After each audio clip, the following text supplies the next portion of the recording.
internship has taught me how big of an impact humans have on water. From that, I learned how big of an impact a drought has.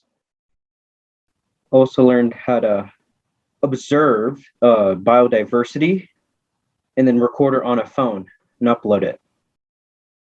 My favorite place to be during the internship was the upper Santa Fe Watershed, where we got to observe ride carrying areas.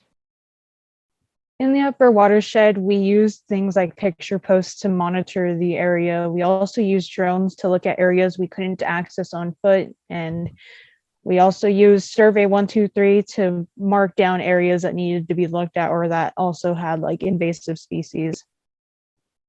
This internship helped me further my career opportunities by learning and experiencing new skills on observing and caring for the environment.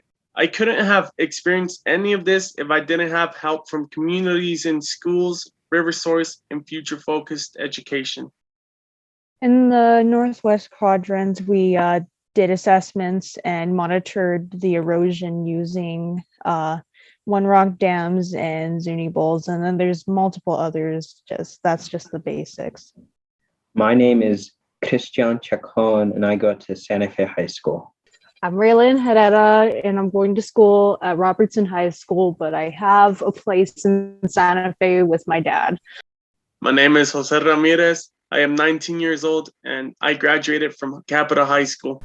The Watershed Academy exposes youth to career opportunities, teamwork, and financial literacy, increases job skills for improving water quality and protecting soils and forests, and engages people in work that's critical for communities facing climate change and drought.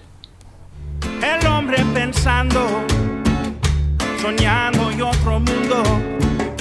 El tiempo va corriendo y cambiando en todo.